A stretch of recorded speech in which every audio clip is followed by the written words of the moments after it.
Hello students, कैसे हैं आप सब। आज हम हमारे कृतिका के लेसन किस तरह आखिरकार मैं हिंदी में आया के बारे में पढ़ेंगे। प्रस्तुत लेख किस तरह आखिरकार मैं हिंदी में आया हिंदी के प्रसिद्ध लेखक शमशेर बहादुर सिंह द्वारा लिखा गया है। इस लेख में लेखक ने बताया है कि पहले उन्होंने उर्दू और अंग्रेजी में लिखना शुरू किया था, किंतु बाद में अंग्रेजी उर्दू को छोड़कर हिंदी में लिखना शुरू कर दिया। उन्होंने यह भी वर्णन किया कि उन्हें अपने जीवन में क्या क्या कष्ट झेलने पड़े। इसके साथ ही लेखक ने श्री सुमित्रानंदन पंत, डॉक्टर हरिवंश राय बच्चन तथा श्री सूर्यकांत त्रिपाठी निराला के प्रति अपनी श्रद्धा को भी व्यक्त किया है। लेखक कहते हैं कि वे जिस स्थिति में थे उसी स्थिति में बस पकड़कर दिल्ली चले गए। दिल्ली आकर वे पेंटिंग सीखने की इच्छा से वकील आर्ट स्कूल पहुंचे। परीक्षा में पास होने के कारण उन्हें बिना फीस के ही वहां भर्ती कर लिया गया। वे करोल बाग में रहकर कनॉट प्लेस पेंटिंग सीखने जाने लगे।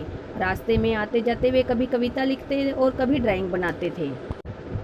अपनी ड्राइंग के तत्व खोजने के लिए वे प्रत्येक आदमी का चेहरा बड़े गौर से देखते थे। पैसे की बड़ी तंगी रहती थी। कभी कभी उनके बड़े भाई तेज बहादुर उनके लिए कुछ रुपए भेज देते थे।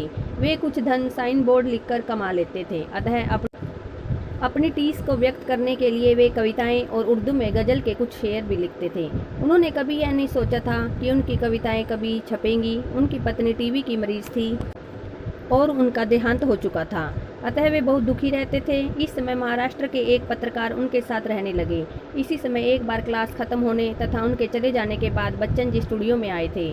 उन्हें लेखक के न मिलने पर वे लेखक के लिए एक नोट छोड़ गए। इसके बाद लेखक ने एक अंग्रेजी का सोनेट लिखा, किंतु बच्चन जी के पास भेजा नहीं। कुछ समय बाद लेखक देहरादून में केमिस्ट की दुकान पर कंपाउंड्री सीखने लगे। वे दुखी और उदास रहते थे। ऐसे में वह लिखा हुआ सोनेट उन्हें बच्चन जी को भेज दिया।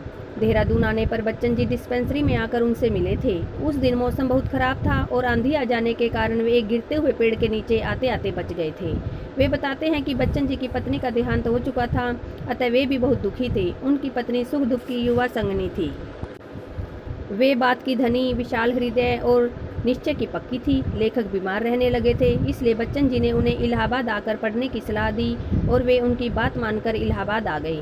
बच्चन जी ने उन्हें एमए में प्रवेश दिला दिया, क्योंकि वे चाहते थे कि लेखक काम का आदमी बन जाए। क्योंकि स्वयं बच्चन जी ने अंग्रेजी में एमए फाइनल करने के बाद 10-12 साल तक नौकरी की थी, किंतु लेखक सरकारी नौकरी नहीं करना चाहते थे। वे बताते हैं कि उन्हें इलाहाबाद विश्वविद्यालय में हिंदू बोर्डिंग हाउस के कॉमन रूम में एक सीट निःशुल्क मिल गई। इसके साथ ही पंत जी की कृपा से उन्हें इंडियन प्रेस में अनुवाद का काम भी मिल गया। अब उन्हें लगा कि गंभीरता से हिंदी में कविता लिखनी चाहिए, किंतु घर में उर्दू का वातावरण था तथा हिंदी में लिखने का अभ्यास छूट चुका था। इसलिए बच्चन जी उनके हिंदी के पूर्ण संस्कार के कारण बने। इस समय तक उनकी कुछ रचनाएं सरस्वती और चांद में छप चुकी थी। अभ्युदय में छपा लेखक का एक सोनेट बच्चन जी को बहुत पसंद आया था। वे बताते हैं कि पंत जी और निराला जी ने उन्हें हिंदी की ओर खींचा। बच्चन जी हिंदी में लेखन कार्य शुरू कर चुके थे, इसलिए लेखक को लगा कि अब उन्हें भी हिंदी लेखन में उतरने के लिए कमर कस लेनी चाहिए। बच्चन जी ने उन्हें एक स्टैंजा का प्रकार बताया था। इसके बाद उन्होंने एक कविता लिख डाली। उन्हें बच्चन की निशा निमंत्रण के आकार ने बहुत आकृष्ट किया। लेखक पढ़ाई में ध्यान नहीं दे रहे थे, इसलिए बच्चन जी को बहुत दुख था। वे बच्चन जी के साथ एक बार गोरखपुर कवि सम्मेलन में भी गए थे। अब लेखक की हिंदी में कविता लिखने की कोशिश सार्थक हो रही थी। सरस्वती में छपी उनकी कविता ने निराला का ध्यान खींचा। लेखक रूपाभ कार्यालय में प्रशिक्षण लेने के बाद बनारस के हंस कार्यालय की कहानी में चले गए। वे कहते हैं कि निश्चित रूप से बच्चन जी ही उन्हें हिंदी में ले आए।